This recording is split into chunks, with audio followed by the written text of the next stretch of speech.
Bismillahirrahmanirrahim. Assalamualaikum warahmatullahi wabarakatuh. Alhamdulillah, alhamdulillahi ala ihsanihi wa syukru lahu ala taufiqihi wa amtinanihi. Asyhadu an la ilaha illallah wahdahu la syarikalah wa asyhadu anna Muhammadan abduhu wa rasuluhu sallallahu alaihi wa ala alihi wa ashabihi wa man sara ala nahjihi wastanna bisunnatihi ila yaumi liqaihi. Qala Allah Ta'ala, ya ayyuhalladzina amanu taqullaha haqqa tuqatih wa la tamutunna illa wa antum muslimun. Ya ayyuhan nasu taqu rabbakum alladzi khalaqakum min nafsin wahidah wa khalaqa minha zawjaha wa batha minhuma rijalan katsiran wa nisaa'a واتقوا الله الذي تساءلون به والأرحام إن الله كان عليكم رقيبا يا أيها الذين آمنوا اتقوا الله وقولوا قولا سديدا يصلح لكم أعمالكم ويغفر لكم ذنوبكم ومن يطع الله ورسوله فقد فاز فوزا عظيما أما بعد فإن أصدق الحديث كتاب الله وخير الهدى هدى محمد صلى الله عليه وسلم وشر الأمور محدثاتها فإن كل محدثة في الدين بدعة وكل بدعة ضلالة وكل ضلالة في النار. Ma'asyiral ikhwah sekalian, ya, senantiasa kita bersyukur kepada Allah Subhanahu wa taala ya, dengan karunia dan nikmat-nikmat yang Allah Subhanahu wa taala berikan kepada kita semua. Ya, maka mengharuskan kita bersyukur. Dan cara bersyukur itu tentunya sebagaimana sering kita sampaikan adalah dengan 3 hal. Bersyukur dengan hati kita, yaitu meyakini bahwa segala nikmat datangnya dari Allah Subhanahu wa taala. Ya, jangan menjadi orang yang menyandarkan nikmat kepada diri sendiri misalnya. Ya, saya punya kesuksesan karena kecerdasan saya misalnya. Saya punya kekayaan karena kerja keras saya misalnya. Ya, ini namanya menyandarkan kepada diri sendiri. Ya, dan ini tidak diperbolehkan dalam Islam. Jangan juga menyandarkan kepada makhluk. Ya, apalagi dalam bentuk jimat misalnya. Oh, saya selamat karena saya berpegang pada keris dari empu siapa misalnya. Ya. Oh, dagangan saya laris karena saya punya penglaris. Naudzubillah. Ya, ini kesyirikan jelas. Ya, maka hadirin yang dimuliakan oleh Allah, seorang mukmin itu senantiasa menyandarkan nikmat-nikmat yang dia rasakan itu datangnya dari Allah Subhanahu wa taala, bukan dari yang lain, bukan dari diri sendiri apalagi orang lain. Nah, ini. Ya, kemudian salawat senantiasa juga ya sebelumnya, yaitu yang kedua dengan lisan kita. Ya, bersyukur dengan lisan kita adalah dengan kita mengucapkan hamdalah. Ya, dengan kita juga menyampaikan kenikmatan kepada orang lain. Ya, kalau orang lain misalnya yakin senang dengan kenikmatan yang kita rasakan, maka sunnahnya kita sampaikan. Alhamdulillah saya naik jabatan.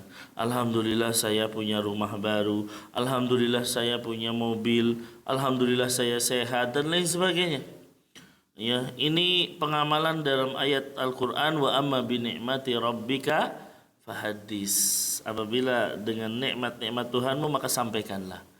Ya, yang ketiga tentunya dengan anggota tubuh kita. Ini namanya syukur, yaitu ya melaksanakan atau menjadikan nikmat-nikmat yang kita miliki untuk ketaatan kepada Allah. Ini namanya bersyukur dengan anggota tubuh.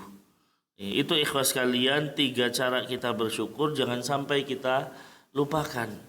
Ya, bersyukur bukan hanya sekedar mengucapkan alhamdulillah saja.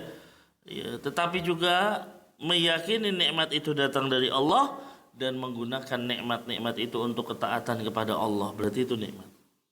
Ya, karena kenikmatan kalau digunakan untuk maksiat ya berarti itu bukan nikmat namanya. Ya, seseorang diberi nikmat uang yang banyak, ya, tetapi ternyata digunakan untuk judi. Ya, entah itu judi online atau online dan lain sebagainya. Berarti itu kenikmatan yang semua yang hilang sia-sia, naudzubillah. Ya, seseorang diberikan anugerah anak, ya, tetapi ternyata ya anaknya tidak dididik dengan baik, tidak dididik dengan agama dengan bagus, ya maka sia-sia nikmat tersebut, ikhwah. Oleh karena itu hadirin yang dimuliakan oleh Allah, mari ya kita bersyukur dengan nikmat-nikmat yang ada. Kemudian hadirin yang dimuliakan oleh Allah Subhanahu wa taala, ya senantiasa juga salawat beriring salam kita haturkan kepada beliau Rasulullah Muhammad sallallahu alaihi wasallam, juga kepada keluarga beliau, para sahabatnya serta umatnya yang setia mengikuti beliau hingga akhir zaman kelak. Hadirin yang dimuliakan oleh Allah, kembali kita berbicara hadis yang ke-19. Ya, kita sudah menjelaskan kalimat ya inni u'allimuka kalimat, saya jelaskan beberapa kalimat gitu. Saya ajarkan kepadamu wahai Abdullah bin Abbas beberapa kalimat. Kalimat yang pertama sudah kita jelaskan, yaitu jagalah Allah, niscaya Allah akan menjagamu. Ya, makna jagalah Allah maknanya adalah menjaga syariat Allah, menjaga perintah-perintah Allah, menjaga larangan-larangan Allah. Ya, menjaga perintah Allah berarti dengan melaksanakannya, menjaga larangan Allah berarti dengan meninggalkannya. Ya. Ini ikhwas sekalian, namanya menjaga Allah. Kalau secara kalimat, ya, kalimatnya ya Allah nggak perlu dijaga gitu kan. Allah tidak butuh makhluk. Ya, tetapi makna dari jagalah Allah, maknanya kita sebagai hambanya menjaga syariat Allah. Kita sebagai hambanya menjaga perintah Allah dengan melaksanakannya dan menjauhi segala larangan-larangannya. Ini namanya menjaga Allah. Apa balasannya? Ya, sebagaimana sudah sering kita sampaikan, al-jaza'u min jinsil amal. Balasan sesuai amalan. Kalau kita menjaga Allah, maka Allah akan menjagamu. Ya, dan penjagaan Allah sudah kita sampaikan, ya, terkait penjagaan dari dunia kita. Penjagaan dunia itu berarti penjagaan harta kita dijaga oleh Allah. Penjagaan ya tubuh kita agar selalu dijaga oleh Allah, menjaga keluarga kita, ya, anak-anak kita, istri kita, semua dijaga oleh Allah Subhanahu wa taala. Kalau kita menjadi hamba yang menjaga Allah Subhanahu wa taala. Tapi kalau kita orang yang jauh dari ketaatan, tidak pernah menjaga perintah-perintahnya, ya selalu melaksanakan larangan-larangannya, bagaimana Allah akan menjaga anak-anak kita? Ya, bagaimana Allah akan menjaga istri kita, keluarga kita? Ya, kemudian penjagaan Allah juga dalam masalah akhirat, sehingga Allah tidak akan menjerumuskan kita dalam keburukan dan lain sebagainya, menjerumuskan kita dalam kesesatan. Ya, di akhirat akan dijaga dari api neraka. Nah, ini makna jagalah Allah, niscaya Allah akan menjagamu. Kemudian jagalah Allah, maka engkau akan mendapati Allah ya di hadapanmu. Makna di hadapanmu di sini maksudnya apa? Ya, yakni Allah akan menunjukkanmu segala kebaikan. Kalau kita berusaha melaksanakan perintah, menjauhi larangan, maka Allah akan ya menarikmu. Ini loh, kebaikan tuh ke sini. Ketika kita mau terjerumus ke dalam kesesatan, Allah tarik lagi untuk menuju kebaikan. Begitulah makna dari jagalah Allah, engkau akan mendapati Allah di hadapanmu. Ya, sehingga tidak akan mudah kita ikhwas sekalian berjalan di muka bumi ini sebagaimana digariskan oleh Rasulnya. Itu banyak sekali gangguan, hambatan, ya ujian, cobaan, yang kanan narik, kiri narik, ya entah apapun itu, hawa nafsu lah, syahwat, subhat, ya. Tetapi kalau kita selalu ya menjaga Allah Subhanahu wa taala, Allah akan membimbing kita sehingga kita tidak menjadi orang yang tersesat, insyaallah. Kemudian hadirin yang dimuliakan oleh Allah, itu sudah kita jelaskan masuk kalimat idza sa'alta fas'alillah. Apabila engkau meminta, mintalah kepada Allah Subhanahu wa taala. Ini pengajaran tauhid kepada Abdullah ibnu Abbas yang masih kecil. Ya, kalau kamu minta sama Allah, jangan minta kepada selain Allah Subhanahu wa taala. Ya, makanya di sini tegas. Kalau kamu minta kepada Allah. Ya, jangan minta kepada wali misalnya. Minta kepada orang soleh tidak. Minta kepada kuburan misalnya tidak. Tapi mintalah kepada Allah. Ya, maka di sini fala tas'al illallah, janganlah kamu meminta kecuali kepada Allah Subhanahu wa taala. Wala tas'alil makhluk syai'an. Jangan kamu minta kepada makhluk sedikit pun.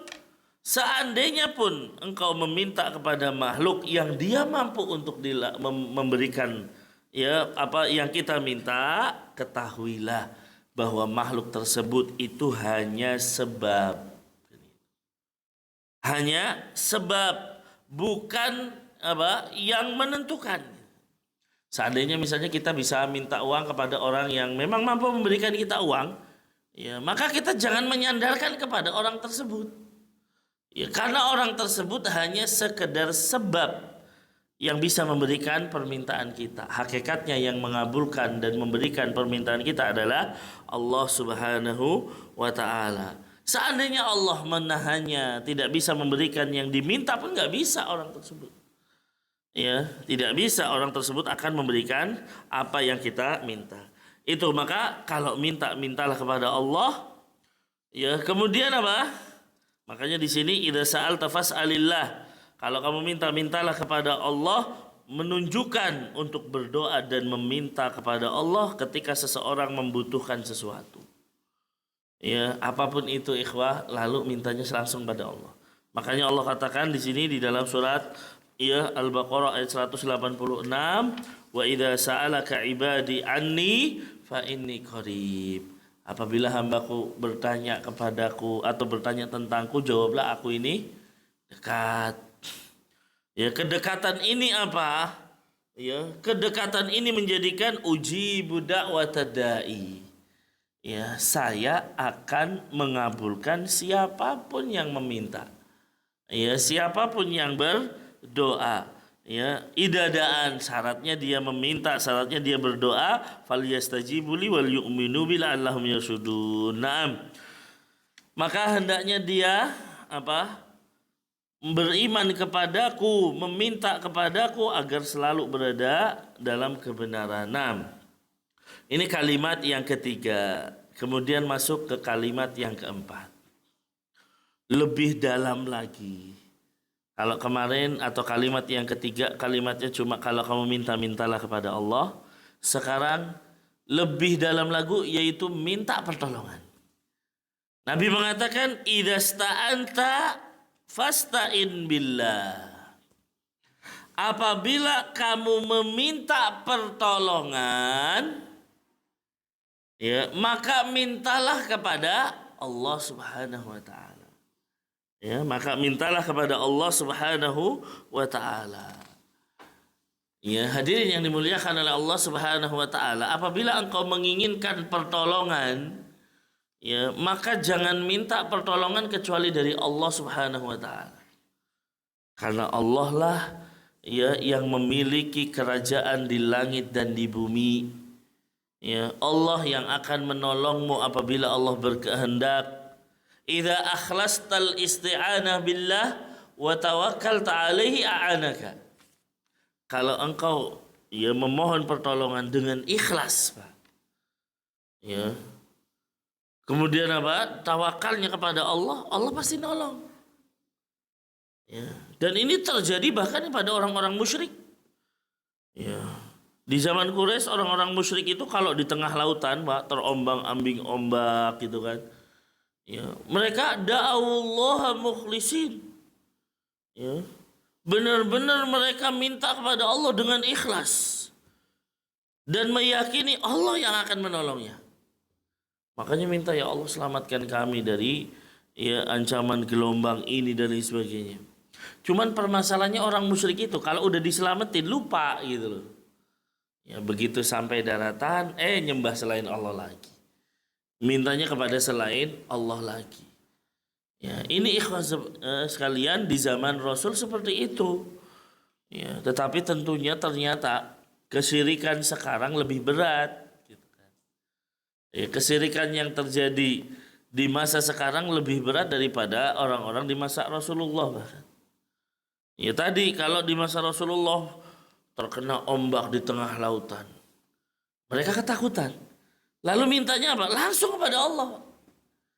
Jadi orang musyrikin Quraisy itu tahu Allah Tuhan yang menciptakan mereka, yang akan menyelamatkan mereka.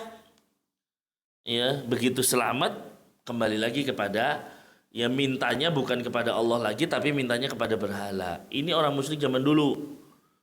Tapi kalau orang musyrik zaman sekarang, naudzubillah, ya terombang-ambing di lautan, ya dengan mungkin ya apa bahaya yang sangat besar. Ternyata yang dipanggil bukan Allah itu kan. Ya, yang dipanggil ya Khidir misalnya. Karena menganggap Khidir bisa menolong mereka, naudzubillah. Ya, sebagian mengambil siapa? Ya Syekh Abdul Qadir Jailani. Ya, yang lain menganggap ya Badawi. Ya, dan lain sebagainya, naudzubillah. Ya, bahkan sebagian apa? Ya Nyi Roro Kidul misalnya. Ini kan naudzubillah ikhwas sekalian. Ya, mereka makhluk yang gak punya kemampuan untuk menolong kita. Allah yang bisa menolong kita. Ya, jadi kesyirikannya benar-benar lebih dahsyat dibandingkan dulu masa-masa Rasul Shallallahu Alaihi Wasallam. Makanya ini, ya kalau dibilang sekarang tuh tidak ada kesyirikan, ini jelas sebuah kesalahan yang nyata. Justru kesyirikan sekarang lebih berat. Ya, syiriknya bukan hanya saat lapang saja, tapi bahkan saat genting tetap syirik. Ya, kalau orang Quraisy kan saat lapang mereka nyembah berhala, begitu genting minta sama Allah. Ini ikhlas sekalian, maka pertolongan itu datangnya dari Allah Subhanahu wa taala. Ya, jangan meminta pertolongan kepada selain Allah Subhanahu wa taala. Maka hendaknya seorang muslim selalu kembali kepada Allah dalam segala urusannya. Ya, kalau ada masalah apapun, ya kembali kepada Allah. Allah katakan wasta'inu bisabri wassalah. Allah perintahkan kalian mintalah pertolongan. Caranya gimana? Dengan sabar dan sholat. Ya, kesabaran Allah pasti akan ya menghilangkan kesulitan kita, ditambah sholat. Berarti apa? Kita minta sama Allah dengan sholat tersebut. Ya, makanya Nabi kalau ada permasalahan genting ya sholat. Ya, sholat sunnah minta kepada Allah. Ya, demikian yang diajarkan oleh Rasul Shallallahu Alaihi Wasallam. Nah, maka ya ketika di dalam hadis ini menunjukkan Allah lah yang menolong kita. Ya, termasuk ikhwas kalian di dalam masalah ibadah, ya kita butuh pertolongan. Ya, seseorang beribadah itu kalau nggak ada pertolongan Allah nggak bisa. Jenengan ini sekarang sedang ibadah, datang ke majelis ilmu. Kalau bukan karena pertolongan Allah, ya nggak bakal datang. Ya, makanya kita sudah mengetahui bolak-balik surat Al-Fatihah, Iyyaka na'budu wa iyyaka nasta'in. Ini bolak-balik kita sampaikan. Kenapa sih Allah gandengkan antara ibadah dengan isti'anah, ibadah dan meminta pertolongan? Karena kita itu nggak bisa beribadah kecuali pertolongan dari Allah. Ya, kita tidak bisa hadir malam ini ya di dalam ibadah menuntut ilmu kecuali pertolongan dari Allah. Ya, hawa lagi dingin.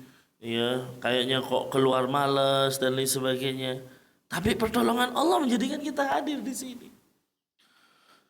Ya, kita bisa sholat 5 waktu ya, di masjid.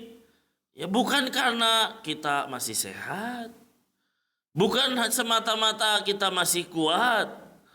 Ya, banyak orang sehat dan kuat. Ya, tapi melangkahkan kaki ke masjid akan berat banget kan gitu.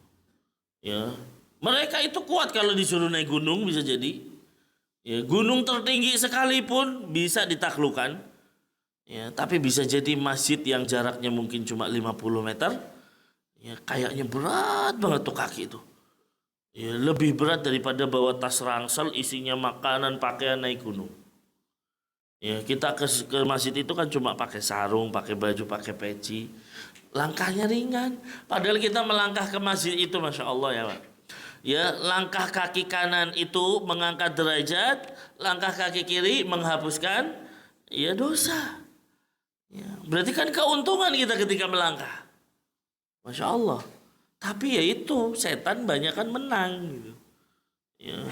Banyak tetangga-tetangga masjid malah sholatnya nggak di masjid. Ya, padahal Nabi mengatakan la sholat li jaril masjid illa fil masjid. Tidak boleh orang yang bertetangga dengan masjid sholat kecuali di masjid. Ya tentunya sholat wajib maksudnya ya. Kalau sholat sunnah ya disunahkan lebih baik di rumah. Ya, tetapi maksudnya apa? Sholat wajib itu bagi ya, khususnya yang rumahnya dekat dengan masjid ya harusnya di masjid dong. Ya. Nah, ya, tetapi ya itu sekali lagi ya banyak orang yang tidak mampu beribadah karena tidak mendapatkan pertolongan dari Allah Subhanahu wa taala. Oleh karena itu, mintalah kita pertolongan kepada Allah Subhanahu wa taala. Ya idza sta'anta fasta'in billah. Kita ini hidup, nggak mungkin nggak butuh pertolongan. Ya, kehidupan dunia itu penuh dengan al-ikhtibar wal imtihan, penuh dengan ujian dan cobaan. Ya ketika kita menghadapi cobaan ya butuh pertolongan dong. Ya kepada siapa lagi kita mengadu? Ya, jangan kita banyak mengadu kepada manusia yang tidak bisa menolong kita tentunya. Ya, maka hadirin yang dimuliakan oleh Allah, inilah perintah ya apabila engkau meminta pertolongan mintalah kepada Allah. Hadirin yang dimuliakan oleh Allah Subhanahu wa taala, terkait tentang meminta pertolongan, Syekh Utsaimin menyebutkan ada 5 macam bentuk. Ya, 5 macam bentuk meminta pertolongan. Ya. Yang pertama isti'anatu billah. Yang pertama adalah meminta pertolongan kepada Allah. Ya, ini yang paling utama jelasin itu. Ya, kesempurnaan sikap merendahkan diri kita. Ya, dari seorang hamba kepada Tuhannya, benar-benar ketundukan kita itu kalau kita minta pertolongannya dan mencukupkan diri kepada Allah Subhanahu wa taala. Ya, saat kita misalnya apa? Ya, benar-benar kesulitan. Ya. Seperti misalnya seseorang yang terjebak di dalam goa. Ya, 3 orang terjebak dalam goa, nggak mungkin yang bisa menyelamatkan kecuali Allah. Ya mereka mintanya sama Allah. Dengan melalui perantaraan amal soleh. Ya, jadi bagaimana mindset kita ketika kesulitan yang ada di pikiran kita Allah. Ya makanya seorang muslim itu tidak akan merasa nanti gimana masa depan kita. Wah ada Allah kok, tenang aja gitu. Ya, tapi kalau ya kita jarang bersandar dan bertawakal kepada Allah, aduh kayaknya ekonomi kok semakin lesu ya gitu kan. Ya, bagaimana kok nilai rupiah semakin ya turun misalnya. Ya. Kemudian wah macam-macam sudah, utangnya Indonesia semakin banyak. Ya. Jadi yang pikirin gimana? Karena kurang bersandar kita kepada Allah. Jadi ada kekhawatiran, ketakutan, tenang aja ada Allah kok gitu kan. Ya, Allah yang akan memberikan itu semua. Allah yang akan memberikan rizki. Ya. Ketika pun semua misalnya ekonomi hancur, Allah tidak akan menyia-nyiakan hambanya. Wa ma min dabatin fil ardi illa 'alallahi rizquha. Tidak ada satu binatang pun melata di muka bumi ini kecuali Allah yang ngasih rizki. Ya, makanya tawakal kita itu diminta seperti burung kan gitu. Ya kenapa burung? Lah burung itu kan ya, dia itu keluar di pagi hari ya, dalam kondisi lapar udah keluar aja. Ya, nanti pulang sore hari pasti udah kenyang. Itu maksudnya perumpamaan ya, engkau hidup jadilah seperti burung. Ya, Allah sudah kasih rizkinya. Ini nanti kamu dapat rizki di sini, pulang kamu dalam kondisi kenyang dan lain sebagainya. Itulah Allah. Ya. Nah, makanya kalau kita lihat pun burung apa? Yang namanya ikhtiar dan tawakal, tawakal itu harus berlandaskan ikhtiar. Ada sebabnya gitu kan. Kenapa burung ya harus keluar dari sarangnya? Kalau memang Allah akan kasih rizki, lah itulah bentuk ikhtiar. Ya, dan salah kalau mengatakan yang namanya tawakal cukup nunggu aja tanpa melakukan sebab, ya enggak. Jadi dalam Islam ketika kita tawakal bersandar kepada Allah harus ya menjadikan ada sebabnya dulu. Ya. Kita mau dapat rizki, ya keluar cari rizki. Tapi tidak mengandalkan sebab. Gitu loh maksudnya. Ya, artinya bukan berarti kalau saya keluar dari rizki, gara-gara saya keluar dari rizki, inilah saya dapat rizki. Enggak, semuanya tetap dari Allah. Ketika orang sakit, ya, nanti Allah kasih kesembuhan, betul. Allah mengatakan apa? Apabila saya sakit, Allah lah yang akan menyembuhkan. Betul, Allah akan menyembuhkan. Tapi perlu ikhtiar. Cari kesembuhan kan gitu. Ya, datang ke dokter. Tapi bukan berarti mengandalkan dokter tersebut. Oh, saya pokoknya kalau datang ke dokter tersebut pasti sembuh. Nah, ini berarti kan apa? Ya, kita berusaha tawakal tapi salah dalam ikhtiar. Enggak, kita enggak boleh mengandalkan sebab. Sebab apa? Yang menyembuhkannya Allah. Ya, tapi kita sudah berusaha untuk ikhtiar. Nah, ini ikhwas kalian yang perlu kita pahami. Kadang ya kita benar-benar ikhtiar, tapi begitu ikhtiar kita mengandalkan itu sebab. Oh, gara-gara dokter itu saya sembuh. Oh, gara-gara obat ini nih saya sembuh. Ya, sehingga hati ini terpakunya pada sebab, bukan pada Allah Subhanahu wa taala. Ini ikhwas kalian. Nah, maka isti'anah yang pertama adalah isti'anah kepada Allah. Tidak boleh ini dipalingkan kepada selain Allah. Tadi sudah kita katakan pengamalan surat Al-Fatihah, iyyaka na'budu wa iyyaka nasta'in.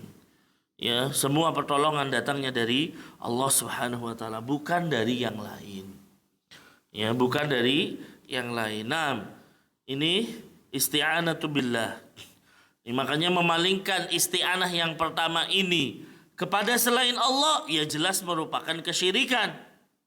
Syiriknya bukan syirik yang kaleng-kaleng, syirik kecil, enggak. Syirik yang mengeluarkan seseorang dari agama. Ya, jadi seseorang minta pertolongan, kok mintanya tadi? Ya, begitu di laut lepas, yang dipanggil malah ya Syekh Abdul Qadir Jailani misalnya. Oh, ini kesyirikan ya. Ini syirik besar. Ya, Allah yang menyelamatkan malah mintanya kepada selain Allah Subhanahu wa taala. Ya, ikhwas sekalian. Maka isti'anah yang pertama ini tidak boleh dipalingkan kepada selain Allah Subhanahu wa taala.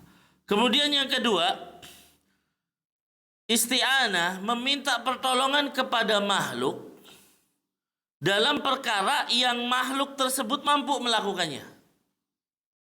Meminta pertolongan kepada makhluk yang makhluk tersebut mampu melakukannya. Bagaimana hukumnya?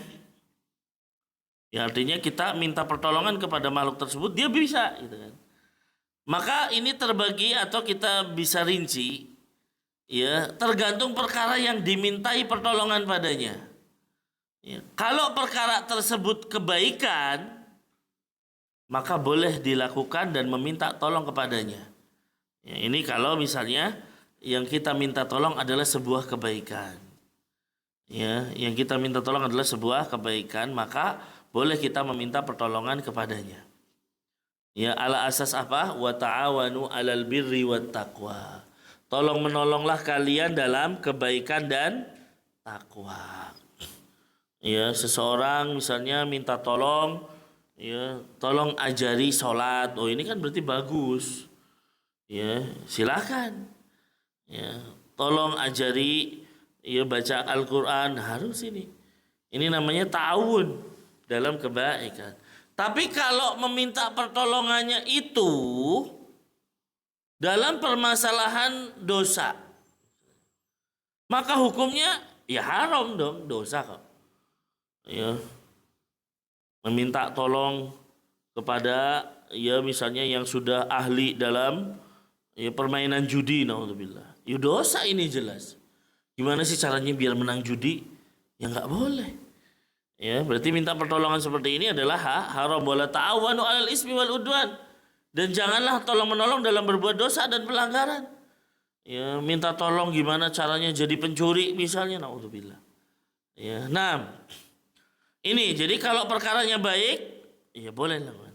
Kalau perkaranya dosa nggak boleh. Kalau perkaranya mubah, boleh juga dilakukan gitu kan. Ya, perkaranya adalah perkara yang mubah. ya, maka ini juga boleh untuk dimintai pertolongan. Bahkan orang yang menolong ini bisa jadi mendapatkan pahala. Kenapa? Karena telah berbuat baik kepada orang lain. Allah mengatakan dalam surat Al-Baqarah 195, wa ahsinu innallaha yuhibbul muhsinin. Ya, berbuat baiklah karena sesungguhnya Allah menyukai orang-orang yang berbuat baik. Nah, ini yang kedua. Yang ketiga, meminta pertolongan kepada makhluk yang masih hidup dan hadir, artinya ada di tempat. Jadi meminta pertolongan kepada makhluk yang masih hidup dan orang itu ada di tempat, tapi dalam perkara yang dia tidak mampu melakukannya. Ya, yang dia tidak mampu melakukannya, jelas. Apa hukumnya? Ya, hukum ini adalah sia-sia tentunya. Ya, hukumnya tidak ada gunanya. Ya, dia masih hidup, kita minta tolong, boleh hukum asalnya. Ya, orangnya ada di depan kita, iya bagus. Cuman permasalahannya kalau perkara itu tidak mampu untuk dilakukan, maka ini jelas sebuah kesia-siaan. Ya, contoh meminta tolong kepada orang yang lemah, ya, untuk mengangkat sesuatu yang berat misalnya. Ya ini sia-sia dong, nggak mungkin bisa, ikhwah.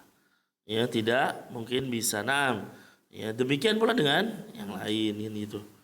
Ya, kita minta tolong kepada orang yang masih hidup, boleh hukum asalnya.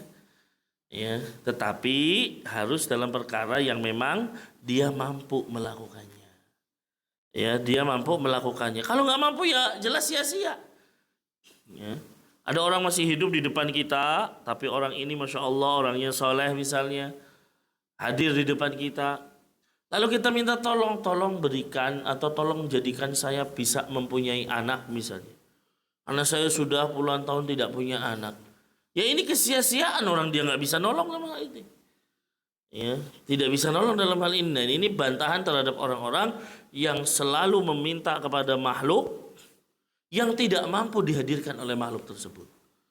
Ya kan banyak orang datang ke orang pinter, orang soleh gitu kan, tapi sesuatu yang tidak mampu dilakukannya. Ya, sekedar ada kehilangan barang, datang kepada orang. Ya tolong, ya siapa yang ngambil barang saya? Ya, agar mengembalikannya, siapa kira-kira? Ya ini kan jelas nggak mampu dilakukan. Ya, biasanya ya dikatakan orang pintar padahal ternyata dukun kan gitu. Ya, kemudian nanti pura-puranya apa? Ya, dia mencari, oh yang nyuri fulan, ternyata saudaranya sendiri kan gitu. Yang ngambil ya fulan tetangganya, gitulah. Ya, ini tentunya untuk memutus tali silaturahim, terjadi kesengketaan dengan tetangga dan lain sebagainya. Kebanyakan orang percaya. Ya, di rumah naruh gelang, naruh emas di lemari tiba-tiba hilang kan gitu. Ya, nanti ditanya siapa? Oh, yang ngambil ya, kakaknya, adiknya. Udah putuslah hubungan silaturahim. Ya, kan bahaya ini. Sudah nuduh bisa jadi itu sebenarnya perbuatan ya siapa jin dan lain sebagainya, tapi untuk menjadikan seseorang bisa putus silaturahim, ribut dengan kakaknya, adiknya atau suami istri dan lain sebagainya. Itu ikhwas sekalian, maka hati-hati dalam masalah ini. Kemudian yang keempat, isti'anah kepada orang-orang yang sudah meninggal. Ya, meminta pertolongan kepada orang-orang yang sudah mati secara mutlak. Siapapun dia. Mau nabi gitu kan, udah meninggal. Ya, wali misalnya. Ya, atau siapapun yang penting udah meninggal. Ya. Atau minta tolong kepada yang masih hidup dalam perkara gaib. Ya, yang mereka tidak mampu melakukannya, ini sudah saya contohkan tadi. Ya, perkara gaib yang mereka tidak mampu untuk melakukannya. Ini jelas hal yang diharamkan. Ya, satu meminta pertolongan kepada orang yang sudah mati. Ya, atau kepada orang hidup dalam perkara gaib. Ya. Ini jelas hal yang merupakan kesyirikan. Kenapa? Karena dia tidak mungkin melakukannya. Ya. Orang yang sudah mati nggak mungkin bisa mengabulkannya. Dan orang yang meminta kepada orang yang mati misalnya, ya, dia tidaklah melakukan kecuali meyakini bahwa orang-orang ini mempunyai kemampuan tersembunyi misalnya. Kenapa kamu minta sama dia? Oh, dia sudah mati. Oh, ini punya kemampuan istimewa. Dia tuh sebenarnya nggak mati, bisa mengabulkan. Oh, nggak bisa. Ya, ini minta kepada Nabi pun nggak boleh, apalagi kepada yang lain. Kita datang ke kuburan Rasulullah lalu minta, ya Rasul, ya tolong saya diberi anak. Ya Rasul, tolong jadikan saya bisa menikah. Ya Rasul, berikan saya jadi kaya. Ini aja sudah sebuah kesyirikan loh. Berlebih-lebihan terhadap Rasulullah. Ya, Rasul kan mengatakan bolak-balik, apa? Jangan mengkultuskan aku sebagaimana orang Nasara mengkultuskan Isa. Saya ini hamba Allah dan Rasulnya, selesai. Ya, jangan sampai dikultuskan. Dan Nabi juga mengatakan sebelum meninggal apa? Jangan jadikan kuburanku sebagai tempat ibadah. Ya, fa ini anhaakum an dzalik, saya larang itu. Ya, makanya ikhwas sekalian, kuburan Rasulullah ya itu diperluaskan bukan di masa Rasul, jelas bukan di masa Khulafaur Rasyidin. Tapi pun ketika diperluas, ditambahin apa? Ditambahin tembok sampai 3 lapis. Ya, dengan bentuk yang orang sulit menghadap ke situ, bahkan dijaga oleh keamanan supaya orang enggak minta sama Rasul. Ketika ada yang minta kepada Rasul diusir. Inilah bagaimana negeri Saudi menjaga ketauhidan. Bagaimana pemerintah Saudi menjaga supaya orang-orang tidak melakukan kesyirikan bahkan terhadap Rasulullah. Ya.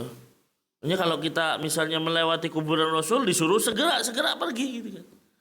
Ya, jangan lama-lama tuh di situ. Banyak orang pengennya lama-lama di situ dan minta sama Rasul. Ya, makanya di antara cerita ya banyak dari beberapa mahasiswa ketika pembersihan kuburan ya, Rasulullah dan juga Abu Bakar dan Umar bisa jadi apa? Sering ditemukan ya surat-surat kan gitu. Ya, surat-surat dalam berbagai bahasa. Ya, bahkan banyak bahasa Jawa juga ada gitu kan. Ya. Jadi minta sama Rasul isinya. Ya, karena mungkin nggak bisa minta langsung ya, lempar surat dan lain sebagainya yang seperti ini sekalian. Ya berarti meminta kepada yang sudah meninggal dan ini tidak ya, anjurkan, bahkan dilarang oleh Rasulullah Shallallahu Alaihi Wasallam. Ya jadi kalau kepada Rasul aja nggak boleh, apalagi kepada yang lain.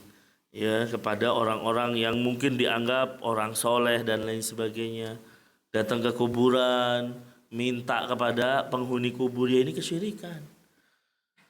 Atau tadi kepada orang yang masih hidup tapi dalam perkara gaib. Ya Allah, wahai fulan, ya saya ya, kesulitan misalnya keuangan, kesulitan apa gitu. Dia memanggil ya orang misalnya. Padahal orang ini masih hidup tapi nggak mampu memberikannya. Yang jelas ini sebuah kesyirikan. Kemudian juga kepada orang yang sudah meninggal, kadang seperti itu tadi yang sudah kita katakan. Ada orang di tengah laut mintanya kepada Syekh Abdul Qadir Jailani misalnya. Ya. Atau minta dalam berdoa, wahai Syekh Abdul Qadir Jailani, berikanlah saya ya uang, berikanlah saya ini. Ini kan kesyirikan yang double-double ibarat kata. Loh kenapa double-double? Menganggap bahwa yang kita panggil Syekh tersebut maha mendengar, naudzubillah. Padahal dia sudah mati. Ya, dia sudah mati. Ya, tapi kita seakan-akan menganggap oh dia itu maha mendengar tuh. Ya, sehingga kita bisa panggil, wahai Syekh fulan, ya tolonglah saya, agisna dan lain sebagainya. Yang pertama minta kepada selain Allah, yang kedua menganggap dia maha mendengar. Kita nggak tahu tempatnya dia di mana, dia meninggalnya di mana, kan nggak tahu pak, gitu kan. Berarti ini menyamakan Allah dari sisi maha mendengar, naudzubillah. Padahal yang maha mendengar siapa? Allah Subhanahu wa Ta'ala. Tadi di awal sudah kita katakan, kalau hambaku bertanya tentangku, katakanlah aku dekat kan gitu. Ya, wa idza sa'alaka ibadi anni fa inni qarib. ya, saya akan mengabulkan siapapun yang berdoa kepadaku. Allah sudah kasih jaminan, Allah kabulkan. Kenapa kita kok lebih percaya kepada orang atau kepada makhluk? Naudzubillah. Maka hadirin yang dimuliakan oleh Allah, inilah fungsi pentingnya kita agar tidak terjerumus ke dalam kesyirikan, ya. Makanya jangan meminta kepada orang yang sudah mati atau orang yang hidup dalam perkara yang tidak mampu dilakukannya. Ya. Allah sudah mengatakan dalam surat Al-An'am ayat 17. Allah katakan, wa iyyamsaskallahu bidhurrin fala kashifa lahu illa huwa wa iyyamsaska bi khairin fahuwa ala kulli syai'in qadir. Dan jika Allah menimpakan sesuatu kemudaratan kepadamu, tidak ada yang menghilangkan kemudaratan tersebut kecuali Allah. Dan apabila Allah mendatangkan kebaikan pada kita, nggak ada yang bisa menolak, nggak ada yang fahuwa ala kulli syai'in qadir. Allah Maha Kuasa atas segala sesuatu. Jadi ini benar-benar penyandaran kepada Allah Subhanahu wa taala. Kalau kita sudah ditakdirkan dapat keburukan, tidak ada yang bisa mengangkat keburukan ini kecuali Allah. Ya, kalau kita mendapatkan kebaikan, maka Allah lah yang memberi kebaikan. Makanya dalam surat Yunus ayat 106 ya, dan 107 Allah katakan, wala tad'u min dunillahi ma la yanfa'uka wa la yadurruka. Janganlah kalian menyembah apa-apa yang tidak bisa memberi manfaat dan madarat. Ya, datang kepada penghuni kubur gak bisa ngasih manfaat dan madarat. Justru penghuni kubur ini dia bisa jadi tidak bisa menyelamatkan dirinya sendiri. Ya. Nah, tidak bisa memberi manfaat dan madarat selain Allah. Fa in fa'alta fa innaka idza minadh dhalimin. Kalau kalian melakukan demikian, maka kalian masuk dalam kategori orang-orang yang zalim. Ya, zalim di sini kenapa? Karena kesyirikan yang dilakukannya. Lalu Allah mengatakan, wa iyyamsaskallahu bidurrin fala kashifa lahu illa huwa wa yuridka bi khairin fala rada li fadlihi. Ya. Apabila Allah menimpakan kemudaratan kepadamu, tidak ada yang dapat menghilangkannya kecuali Allah. Allah sudah takdirkan kita sakit, nggak ada yang bisa ngangkat penyakit itu ya kecuali Allah. Ya, kalau Allah takdirkan kita qadarullah kecelakaan, nggak ada yang bisa menahan itu kecuali Allah Subhanahu wa taala. Ya. Kemudian apa? Dan jika Allah menghendaki kebaikan, maka tidak ada yang dapat menolak karunia Allah Subhanahu wa taala. Ini ikhwas sekalian yang harus ya kita kuatkan dalam hati kita, Allah yang Maha Kuasa atas segala sesuatu. Ya, Allah katakan dalam surat Al-A'raf, walladzina tad'una min dunillahi la yastati'una nasrakum wala anfusahum yansurun. Dan mereka, ayat Al-A'raf ayat 197, mereka yang kamu seru selain Allah tidak sanggup menolongmu gitu. Bahkan tidak dapat menolong dirinya sendiri. Kok ya nolong kita, wong diri sendiri belum tentu bisa ditolong. Ya, itu yang harus dipahami oleh kita semuanya. Ini jelas sebuah kesyirikan, meminta pertolongan kepada yang sudah meninggal misalnya. Dia sendiri yang meninggal ini belum tentu bisa menyelamatkan dirinya sendiri, apalagi menyelamatkan kita. Kemudian yang kelima, ya contoh meminta pertolongan adalah kita meminta pertolongan dengan amal-amal soleh, ya. Dan keadaan yang dicintai oleh Allah. Misalnya kita meminta pertolongan dengan sabar, itu berarti dengan amal soleh ya, dengan sholat. Allah katakan wasta'inu bis sabri was sholat. Mintalah pertolongan kepada Allah dengan sabar dan sholat. Itu ikhwas kalian tentang masalah pertolongan. Selanjutnya, kalimat selanjutnya, wa'lam, ketahuilah, annal ummata, seandainya umat law istama'at ala ayyan fa'uka bi syai'in lam yanfa'uka illa bi syai'in qad katabahu Allahu laka. Kata Nabi sallallahu alaihi wasallam, kalau seluruh umat berkumpul bersatu untuk memberikan manfaat kepadamu, maka mereka tidak akan bisa memberi manfaat kepadamu kecuali dengan apa? Kecuali dengan apa yang telah Allah tetapkan untukmu. Ya. Jadi, ya di sini dikatakan kalau seandainya seluruh umat dari awal sampai akhir mau memberi manfaat kepadamu, ya semuanya kumpul mau ngasih ya manfaat kepadamu, itu tidak akan terjadi kecuali kalau sudah menjadi ketentuan dari Allah, sudah Allah tetapkan. Ya. Demikian. Ya, jadi fa inna naf'al khalqi alladhi ya'ti lil insan fa huwa minallahi fil haqiqah. Jadi kemanfaatan yang kita raih ya, itu hakikatnya datangnya dari Allah. Ya, jadi jangan sampai kita menyandarkan kepada makhluk. Seseorang misalnya kita lagi butuh uang, ya, datang beberapa teman ya mau bantu kita. Ya ini karena kamu lagi kesulitan, kita berkumpul mau ngasih uang. Sudah di depan kita misalnya orang. Tapi kalau Allah nggak tetapkan kita dapat bantuan itu, ya nggak bakal terjadi. Ya, entah itu tiba-tiba, oh nggak jadi saya tak pulang dulu, ternyata saya ada kebutuhan, bisa jadi. Padahal sudah di depan kita sekalipun. Kalau ternyata Allah tidak tetapkan, ya nggak jadi sudah. Ya. Itu yang harus kita pahami. Ya, bahwa kemanfaatan yang kita dapatkan itu datangnya dari Allah. Ya, yang memberikan itu hanya sebab, wasilah. Ya, jadi kita jangan bersandar kepada makhluk. Ya, makanya kalau kita lagi benar-benar kesulitan, ya mintanya sama Allah. Nanti Allah akan memberikan pertolongan, nggak tahu melalui siapa gitu kan. Sebaliknya ikhwah sekalian, wa in istama'u ala ayyadurruka bi syai'in lam yadurruka illa bi syai'in qad katabahu Allahu 'alaika. Kalau seandainya seluruh umat dari awal sampai akhir kumpul untuk mencelakakan kamu, memberikan bahaya kepadamu, tidak akan mungkin memberikan bahaya kecuali dengan apa yang Allah sudah tetapkan. Fa innalaka dararun min ahadin fa'lam anna Allah qad katabahu 'alaika. Jadi kalau kita mendapatkan kemudorotan ikhwah sekalian, ketahuilah Allah sudah menetapkan ini.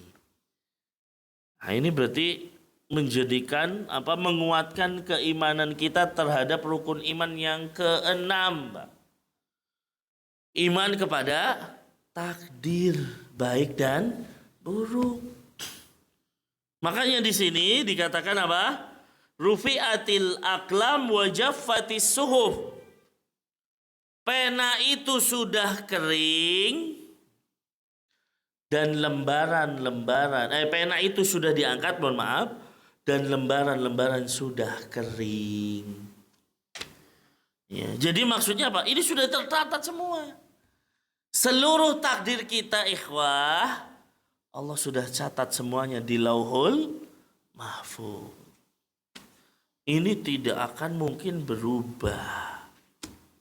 Ya tidak akan mungkin berubah. Nah, jadi semua yang Allah tulis sudah Allah tulis, bahkan Allah menetapkan takdir dan menulis takdir manusia 50.000 tahun sebelum menciptakan langit dan bumi. Ya, maka semua yang kita lakukan ini sudah tercatat, Pak. Ya, kehadiran kita malam ini di tempat ini ya sudah tercatat. Ya, sudah tercatat semuanya. Ya, tapi bukan berarti kita ini dipaksa, tidak. Kita juga punya keinginan. Ya, artinya seseorang itu tidak bisa menyandarkan, oh berarti semuanya sudah ditakdirkan selesai.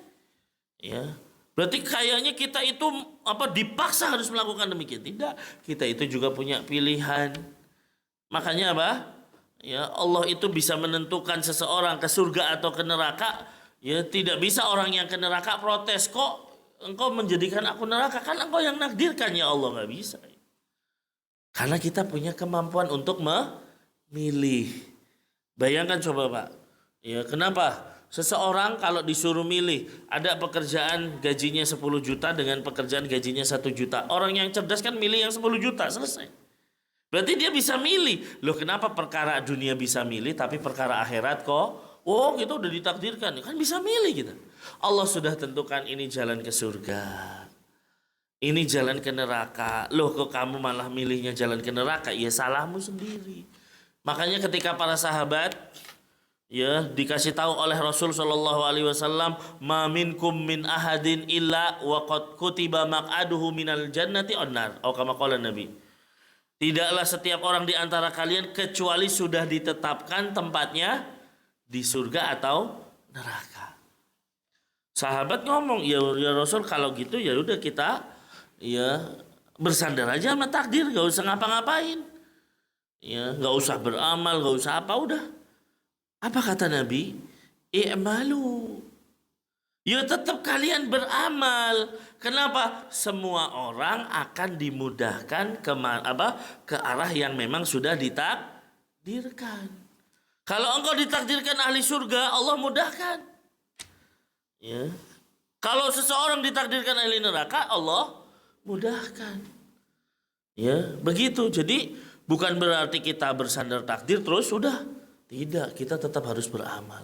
Kan kita tidak tahu takdir kita, Pak. Kita belum tahu, bahkan apa? Wa ma tadri nafsun ya madza taksibu goda. Seseorang itu nggak tahu apa yang akan terjadi besok. Nggak tahu, takdir kita nggak tahu, Pak. Ya, makanya bukan apa, kita tidak boleh bersandar ya sudah. Kalau memang saya ahli neraka ya sudah, kan itu nggak bisa. Kamu bisa milih. Ya, nah ini ikhwas sekalian. Ya, jadi di dalam hadis ini benar-benar kita diminta, Allah tuh sudah menetapkan semuanya.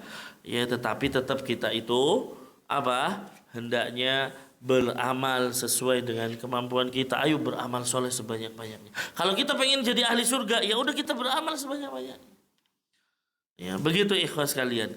Jadi segala kebaikan dan segala keburukan yang terjadi pada diri kita itu sudah tertulis. Makanya Allah katakan di dalam surat At-Taubah ayat 51, "Qul la yusibana illa ma katabahallahu lana huwa maulana wa 'alallahi falyatawakkalul mu'minun." Surat At-Taubah ayat 51 menjelaskan ini. Katakanlah, sekali-kali tidak akan menimpa kami melainkan apa yang telah ditetapkan oleh Allah. Ya, jadi nggak akan menimpa kami kecuali itu sudah ditetapkan oleh Allah. Ya. Dan Allah lah yang maha melindungi kami, dan hanya kepada Allah lah orang-orang yang beriman. Ya, orang-orang yang beriman harus bertawakal. Artinya ikhwas sekalian, makanya di sini Nabi mengatakan, kalau ada orang ketimpa musibah, kok dia ngucapin hanya ngucapin innalillah saja, tapi alhamdulillah. Ya Allah kasih dia rumah di surga. Dia bisa bersyukur dengan musibah. Ya. Seseorang kalau kena musibah yang wajib sabar jelas. Lalu dia mengucapkan istirja innalillahi wa inna ilaihi rajiun. Tapi kata Nabi, ya, ketika ada seorang hamba kena musibah, kok dia ngucapin alhamdulillah. Innalillahi wa inna ilaihi rajiun. Segala puji bagi Allah. Ya, kami milik Allah dan akan kembali kepada Allah. Maka kata Nabi, Allah akan berkata kepada para malaikat, bangunkan untuk hambaku rumah di surga. Ya, dan namakan rumah pujian. Kok demikian ikhwas sekalian? Yang pertama, dia tahu bahwasanya ini sudah ditetapkan oleh Allah. Ya, makanya dia serahkan semuanya kepada Allah. Kemudian apa? Ya, musibah ini tidak menimpa agamanya misalnya. Makanya dia mengucapkan pujian. Ya, daripada musibah seseorang murtad, naudzubillah. Musibah seseorang ya keluar dari agama Islam, musibah seseorang melakukan kesyirikan. Ya. Dibandingkan musibah-musibah ini, musibah misalnya seseorang terjatuh dari motornya, kecelakaan, naudzubillah, la samahallah, mudah-mudahan tidak jadi. Ya la qadarullah. Ya, itu lebih ringan daripada musibah tadi, makanya dia mengucapkan pujian. Nah, ikhlas kalian. Jadi sekali lagi segala ya yang terjadi maka kita sandarkan semuanya kepada Allah Subhanahu wa taala. Ya. Jangan sampai kita khawatir gitu. Makanya dalam hadis ini kan dikatakan wa'lam anna ma akhta'aka lam yakun liyusibaka wa ma asabaka lam yakun liyukhti'aka. Ketahuilah apa yang tidak mungkin menimpamu, ya, lam yakun liyusiba, pasti tidak akan menimpamu. Dan apa yang Allah takdirkan menimpamu pasti tidak akan salah gitu. Ya, lam yakun liyukhti'ak, pasti tidak akan salah. Ya, maka sesuatu yang terjadi semuanya sudah menjadi ketetapan dari Allah Subhanahu wa taala. Maka hadirin yang dimuliakan oleh Allah Subhanahu wa taala, inilah yang menjadikan kita harus beriman kepada takdir Allah Subhanahu wa taala. Ya, kemudian hadis ini ditutup dengan riwayat yang lain, ya, di mana Nabi mengatakan ta'arraf ilallahi firroha ya'rifka fis siddah. Ya'rifka fis syiddah. Kenalilah Allah dalam kondisi lapang, ya, dalam kondisi sehat, dalam kondisi kaya. Kenali Allah, maka nanti dalam kondisi sempit, dalam kondisi sakit, dalam kondisi kena musibah, Allah nggak melupakanmu. Ya, jadi dalam posisi kita mungkin lagi sehat, posisi kita lagi lapang, posisi kita lagi kaya, ingat Allah. Lo ingat Allah maksudnya gimana? Ya terus tadi menjaga Allah. Sholatnya, meskipun dia punya banyak uang, dia tidak lalai dari zikir kepada Allah. Ya, dalam kondisi lapang dia tetap menjaga sholatnya. Ya, dalam kondisi sehat, ya, dia tetap beribadah kepada Allah. Maka sebaliknya, ketika sakit Allah tidak akan melupakanmu. Ketika kita dalam kondisi sempit Allah tidak akan melupakanmu. Ketika kita lagi jatuh miskin, bangkrut, Allah tidak akan melupakanmu. Nah, itu ikhwas sekalian. Jadi, kenalilah Allah saat lapang, Allah tidak akan, maka Allah akan mengenalimu saat kamu dalam kondisi sempit. Ya, dalam kondisi kesulitan dan lain sebagainya. Kemudian, wa'lam anna nasra ma'as sabri wa annal faraja ma'al karbi wa anna ma'al usri yusra. Ketahuilah, kata Rasul, bahwa pertolongan Allah akan datang bersama kesabaran. Jadi kalau dalam kondisi kesulitan, ya, yang harus kita lakukan sabar, Pak. Nah, sabar ini kunci Allah akan nolong gitu. Allah akan memberikan pertolongan. Tapi kalau kita, ya Allah kenapa harus begini? Berarti kita nggak sabar. Padahal Nabi mengatakan pertolongan Allah anna nasra ma'as sabri. Pertolongan Allah datang bersama kesabaran. Kemudian jalan keluar, solusi datang bersama dengan penderitaan, dengan kesulitan yang nyata. Ya, seseorang dikasih kesulitan, semakin sulit, ketahuilah jalan keluarnya semakin dekat. Sama seperti kita naik gunung, Pak. Semakin kita dekat dengan puncak, berarti semakin dekat kita dengan jalan turun, kan gitu. Ya, tapi kan kesulitan dulu, naik sulit, begitu sudah di puncak, oh berarti kita sudah sampai puncaknya. Kesulitan itu akan pada sampai pada puncaknya, maka Allah sudah akan berikan solusi dan jalan keluar. Ya, dan terakhir Nabi mengatakan bersama kesulitan pasti ada kemudahan. Ya, kesulitan apapun yang menimpa kita, ketahuilah pasti di situ ada kemudahan. Maka hadirin yang dimuliakan oleh Allah Subhanahu wa taala, hadis ini hadis yang agung, mengajarkan dan diajarkan kepada anak muda yang namanya Abdullah bin Abbas pelajaran untuk menjaga Allah, pelajaran untuk mentauhidkan Allah, pelajaran untuk meminta hanya kepada Allah Subhanahu wa taala. Ya, dan menjadikan kita benar-benar percaya dan bersandar kepada ketetapan Allah Subhanahu wa taala. Ya, itu mungkin dari hadis ini. Ya, kita insya Allah akan melanjutkan hadis yang lain. Intinya adalah bahwasanya di dalam hadis ini perintah bagi kita untuk menjaga Allah. Ya, dan penjagaan Allah itu maksudnya adalah kita melaksanakan perintah-perintah Allah, menjauhi segala larangan-larangan Allah. Ya, jaga amalan-amalan wajib, tambahi dengan amalan-amalan sunnah, ya, maka Allah melihat itu semua, yakin Allah akan menjaga kita. Ya, dan kemarin sudah kita katakan misalnya, kalau anak-anak kita ingin dijaga oleh Allah saat ini, kita tahu generasi sekarang dalam kondisi yang berbahaya misalnya. Ya, banyak ya akhlak yang buruk dan lain sebagainya, butuh penjagaan Allah. Bagaimana caranya kita menjaga Allah? Allah akan jaga anak kita. Ya, makanya seorang ulama dikatakan di sini, ya saya sholat, dia sholat panjang. Ya, kenapa saya sholatnya panjang demikian? Min ajlika. Ya, dia bilang kepada anaknya, saya sholat ya dengan panjang waktunya karena kamu. Loh, kenapa karena saya? Ya karena Allah supaya menjagamu, saya mendekat kepada Allah Subhanahu wa taala. Maka Bapak Ibu sekalian, kalau ingin anak-anak kita dijaga, keluarga kita dijaga, ayo kita ya memperbaiki hubungan kita dengan Allah Subhanahu wa taala. Wallahu a'lam bishawab. Karena waktu sudah mencukupi, tanya jawab insyaallah disimpan dulu. Ya mudah-mudahan pekan setelahnya kita bisa membuka tanya jawab. Ini yang bisa saya sampaikan di kesempatan malam hari ini. Mudah-mudahan bermanfaat yang saya sampaikan. Kebenaran itu mutlak milik Allah Subhanahu wa taala, sedangkan kekeliruan murni karena lemahnya ilmu yang kami miliki. Mohon dibukakan pintu maaf yang sebesar-besarnya. Allahumma alimna ma yanfa'una wanfa'na bima 'allamtana wa zidna ilman ya rabbal alamin.